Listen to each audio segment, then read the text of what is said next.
इंस्टाग्रामवरती आंदेकर टोळीचं समर्थन करत रील्स आणि स्टेटस ठेवणाऱ्या 5 आरोपींना अटक करण्यात आली आहे। पुणे पोलिसांची आंदेकर टोळी आणि त्यांच्या समर्थकांवरती पोलिसांनी कारवाई केली आहे। मालेगाव राणा प्रकरणामध्ये पोलिसांनी काँग्रेसच्या शहराध्यक्षासोबतच 12 जणांवरती गुन्हे दाखल केलेत। मालेगावात काँग्रेस आणि समाजवादी पार्टीच्या कार्यकर्त्यांमध्ये काल हाणामारी झाली होती। या मारहाणीच्या घटनेत 4 जण गंभीर जखमी झाले। बुलढाणा जिल्ह्यातील बावनबीर गावात नवदुर्गा विसर्जन मिरवणुकीत झालेल्या दगडफेकीनंतर गावात तणावपूर्ण शांततेचं वातावरण आहे। या प्रकरणी पोलिसांनी आतापर्यंत 12 जणांना ताब्यात घेतलंय, तर पोलिसांकडून अजूनही कोम्बिंग ऑपरेशन सुरू असून गावात पोलिसांचा बंदोबस्त तैनात आहे।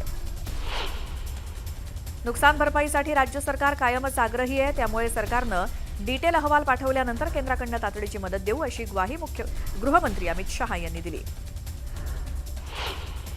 अतिवृष्टीचा राज्यातील शेतकऱ्यांना मोठा फटका बसलाय। जवळपास 60 लाख हेक्टरपेक्षा जास्त शेतीचं नुकसान झालंय, तर यापूर्वीही झालेल्या नुकसानीची तातडीनं मदत देण्यात आलेली आहे। शेतकऱ्यांना केंद्राकडून वेळोवेळी भरीव मदत देण्यात आली असं वक्तव्य अमित शहांनी केलं। तर लोणीमध्ये शेतकरी मेळाव्याचं आयोजन करण्यात आलं होतं। यावेळी गृहमंत्री अमित शहांचा जाहीर सत्कार करण्यात आला। मराठमोळा फेटा आणि शाल देऊन त्यांचा सत्कार केला गेला आणि लाकडाची बैलगाडीची प्रतिकृती सुद्धा त्यांना भेट दिली। गृहमंत्री अमित शहांनी साईबाबांचं दर्शन घेतलं। शहांच्या हस्ते साईबाबांची विधिवत पूजा आणि महाआरती देखील करण्यात आली। यावेळी मुख्यमंत्री आणि उपमुख्यमंत्री देखील उपस्थित होते। केंद्रीय गृहमंत्री अमित शहांच्या हस्ते कोपरगाव सहकारी साखर कारखान्यातील पहिल्या सीएनजी निर्मिती प्रकल्पाचं ऑनलाईन उद्घाटन पार पडलं। यावेळी मुख्यमंत्री आणि दोन्ही उपमुख्यमंत्री उपस्थित होते। या उद्घाटन सोहळ्यानंतर शेतकरी सहकार मेळावा पार पडला।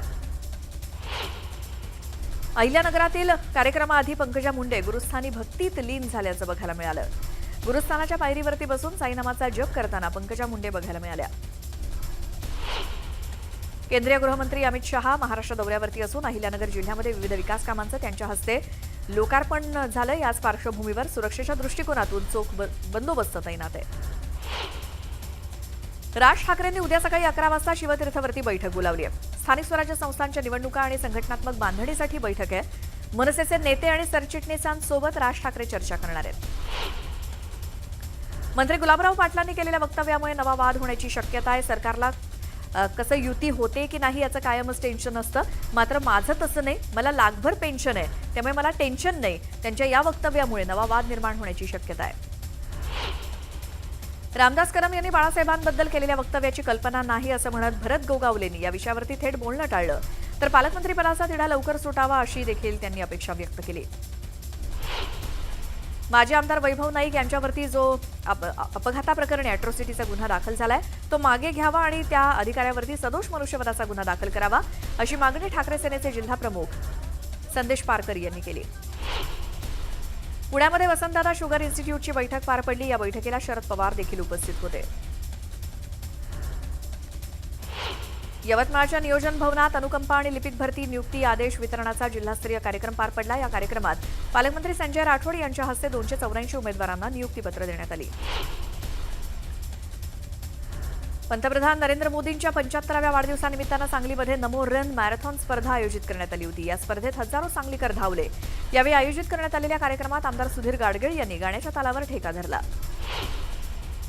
कोजागिरी पौर्णिमेच्या निमित्तानं देवीच्या दर्शनासाठी शेकडो भाविक तुळजापूरला पायी निघालेत। सोलापूर, सांगली आणि कर्नाटकातील अनेक जिल्ह्यातील हजारो भाविक पायी चालत तुळजापूरच्या दिशेनं निघालेत। आता बातमी आहे लातूर जिल्ह्यातील काही ठिकाणी पुन्हा एकदा मुसळधार पाऊस झाला। या पावसामुळे शेतीचं मोठं नुकसान झालंय। सोयाबीन, ऊस आणि इतर पिकांना पावसाचा फटका बसलाय। पावसामुळे मुरडा नदी ओसंडून वाहू लागली आहे, त्यामुळे मुरुड वाठवडा आणि मुरुड पाडोळी मार्गे धाराशिव जिल्ह्यातील कळंबच्या दिशेनं जाणारी वाहतूक सध्या ठप्प झाली आहे। तर नुकसानग्रस्त शेतकऱ्यांनी हेक्टरी 50,000 रुपयांच्या मदतीची मागणी केली आहे। उरली सुरली 20% आशा कालच्या पावसामुळे आमची मावळलेली आहे। त्यामुळे शासनानं जे 85 रुपये गुंठ्याप्रमाणे पैसे दिलेले आहेत ते चुकीची पद्धत आहे। कारण का एका एकरला पेरणीलाच फक्त 5,000 रुपये जातात आणि शासनाच्या 3300 रुपयामध्ये काय न होता शासनानं पूर्ण शेतकऱ्याचं नुकसान झालेलं समजून कमीत कमी हेक्टरी 50,000 रुपयाची मदत ताबडतोब द्यावी व संपूर्ण कर्जमाफी करावी एवढी शासनाकडून आमची अपेक्षा आहे। आता जळगाव जिल्ह्यामध्ये झालेल्या अतिवृष्टीमुळे पिकं उद्ध्वस्त झाली आहेत तर केळी बागायतदारांवरती दुहेरी संकट ओढावलंय। एकीकडे पावसामुळे केळीची झाडं उन्मळून पडली आहेत तर दुसरीकडे पाण्याखाली गेलेल्या केळीवरती करपा रोगाचा प्रादुर्भाव झालाय। त्यामुळे अनेक ठिकाणी केळीच्या झाडांची पानं लाल आणि पिवळी पडू लागल्यामुळे उत्पादनात 30 ते 40% घट होण्याची भीती व्यक्त होतीये। केळीचं बास्केट म्हणून ओळख असलेल्या जळगाव जिल्ह्याला देखील या ठिकाणी अतिवृष्टीचा मोठा फटका झाल्याचं चित्र या ठिकाणी दिसून येत आहे। जळगाव जिल्ह्यातील अनेक तालुक्यांमधील केळीच्या बागा या अतिवृष्टीमुळे जमीनदोस्त झाल्या तर काही बागा या ठिकाणी शेतकऱ्यांनी वाचवण्याचा प्रयत्न केला, त्यामुळे वाचल्या। मात्र आता कुठेतरी पाणी ओसरल्यानंतर अशा करपा आणि लाल्या प्रकारचा रोग या बागांवरती येऊन आल्याचं चित्र आपल्याला दिसून येत आहे। हे केळीचा पूर्ण म्हसावत परिसरामधील शेत आहे आणि या शेतामध्ये केळीचा पाण्याचा मोठा प्रादुर्भाव झाल्यामुळे या ठिकाणी करपा आणि पिवळसर पानं झाल्यामुळे करपा रोग आल्याचं चित्र दिसून येत आहे। या करपा रोगामुळे हे जे केळीचं घड होता हा घड कुठेतरी बारीक आणि रोग प्रतिकारक या ठिकाणी दिसून येत आहे। त्यामुळे या शेतकऱ्याला, या केळी उत्पादक शेतकऱ्याला कुठेतरी भाव कमी मिळणार आहे। अतिवृष्टी झाली त्याच्यामुळे हा करपा रोग आला। या अतिवृष्टीच्या आधी 2500 ते 3000 रुपये केळीचा भाव होता, मात्र आताचा जर दर बघितला तर हा दर तब्बल 500 ते 700 रुपयावरती आहे।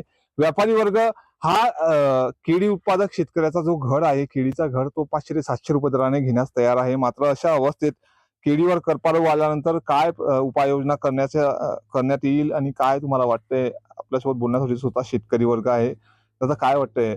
अतिवृष्टी झाली, पावसाचं पाणी या ठिकाणी साचलं, मात्र आता या ठिकाणी दुसरा करपा प्रकारचा रोग या ठिकाणी आलाय। काय तुमच्या भावना?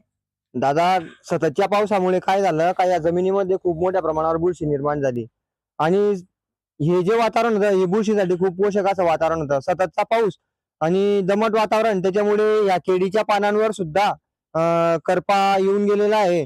तर मे महिन्यामध्ये कुठेतरी चक्रीवादळ आलं होतं खूप मोठ्या प्रमाणावर आणि त्याच्यातून जेमतेम आमच्या बागा वाचल्या त्या आणि ज्या बागा वाचल्या त्याच्यातून आम्हाला असं वाटत होतं की कुठे ना कुठे आम्हाला 2 पैसे यंदा हातात राहतील, परंतु हे सततच्या पावसाने त्याचं नव्हतं होऊन गेलं। आणि हा जो काही करपा आलाय, जर एखादा घड चांगला पोसावा लागेल तर त्याच्यावर पानांची संख्या तेवढ्या मोठ्या प्रमाणात पाहिजे, परंतु या पानांवरच जर करपा येऊन गेला आणि पानं जर वाढून गेले तर आमचा हा घड सुद्धा पोसता जाणार नाही दादा। असलेल्या अडचणीत असलेल्या शेतकऱ्याच्या पाठीशी आता खंबीरपणे सरकार कशा पद्धतीने उभं राहील हे देखील पाहणं तितकंच महत्वाचं असणार आहे। नितीन नांदुरकर, न्यूज 18 लोकमत, जळगाव। आता पुन्हा पाहूयात बातम्या वेगवान।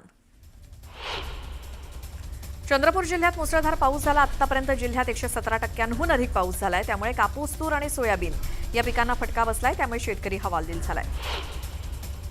हिंगोलीच्या वसमत तालुक्यात अतिवृष्टी आणि पुरामुळे केळीचं पीक आडवं झालं। पाऊस थांबून 5 ते 6 दिवस झाले, मात्र चिखल असल्यामुळे चिखलात पडलेली केळी आता सडू लागली आहे, त्यामुळे केळीच्या दरात घसरण होण्याची शक्यता असल्यामुळे शेतकरी हवालदिल झालाय। अतिवृष्टी आणि पुरामुळे बीड जिल्ह्यातील अनेक ठिकाणाचे पूल वाहून गेलेत। पूर ओसरल्यानंतरही वाहून गेलेल्या पुलावरनं ग्रामस्थांचा जीवघेणा प्रवास सुरू आहे। तर वाघळूज गावातील 150 कुटुंब असलेल्या खंडोबा वस्तीतील 500 नागरिकांचा संपर्क तुटलाय। धाराशिव जिल्ह्यातील कळंब तालुक्यात जोरदार पाऊस झालाय। पाट शिरपुरा परिसरात पावसानं कहर केलाय। दरम्यान बार्शीपुरा गावाला अजूनही पाण्याचा वेढा आहे आणि तब्बल 150 एकर शेती पाण्याखाली गेल्यामुळे शेतकरी हवालदिल झालाय। उत्तर सोलापूर तालुक्यातील तिऱ्हे गावाला सीना नदीच्या महापुराचा सर्वाधिक फटका बसला। कुलकर्णी वस्तीच्या शिवारातील उसाच्या पिकात मोठ्या प्रमाणात पाणी साचलं होतं। दरम्यान आता पूर ओसरल्यानंतर उसाचं पीक सुकून गेलंय। इंदापुरात अतिवृष्टीग्रस्त शेतकऱ्यांच्या खात्यात फक्त 2,500ची मदत जमा झाली आहे, त्यामुळे शेतकऱ्यांनी संताप व्यक्त केलाय।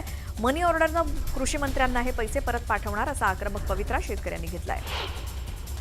कोकणात चक्रीवादळ प्रत्यक्ष धडकलं नसलं तरी समुद्र किनारपट्टी भागामध्ये याचा प्रभाव बघायला मिळतोय। समुद्र खवळलेला असताना प्रचंड उंच लाटा उसळताय, त्यामुळे किनाऱ्यालगतची गावं हाय अलर्टवरती आहेत। सिंधुदुर्ग जिल्ह्यात पावसानं पुन्हा जोर धरलाय। सावंतवाडी परिसरात मुसळधार पावसानं हजेरी लावल्यामुळे शेतकऱ्यांच्या चिंतेत वाढ झाली आहे, त्यामुळे भात शेतीचं मोठ्या प्रमाणात नुकसान होण्याची शक्यता आहे। धाराशिवच्या मंगळूर गावात पावसाचं पाणी साचायला सुरुवात झाली आहे। शेळका धानोरा शिवारामध्ये तलावाचं पाणी घुसलंय। अनेक घरांना पुराच्या पाण्याचा वेढा बसलाय, तर जनावरांना देखील पुराच्या पाण्यात राहण्याची वेळ आली आहे। पाथर्डी तालुक्यातील करंजी गावात अतिवृष्टीचा जबरदस्त फटका बसलाय. मुसळधार पावसामुळे गावातील अनेक शेतकऱ्यांचं मोठ्या प्रमाणात नुकसान झालंय. मात्र या नैसर्गिक आपत्तीचा सर्वात मोठा फटका शेतकऱ्यांना बसलाय. एका शेतकऱ्याच्या 3 एकर जमिनीवरील पिकासोबतच माती देखील वाहून गेली आहे. जळगाव जिल्ह्यासोबतच राज्यातील कापूस उत्पादक शेतकऱ्यांची दिवाळी यंदा अंधकारमय झाली. कापसाला हमी भावाऐवजी मातीमोल दर मिळतोय. अतिवृष्टीमुळे कापसात 30 ते 40% आर्द्रता असल्यामुळे कापसाच्या भावात मोठ्या प्रमाणात घसरण झाली आहे.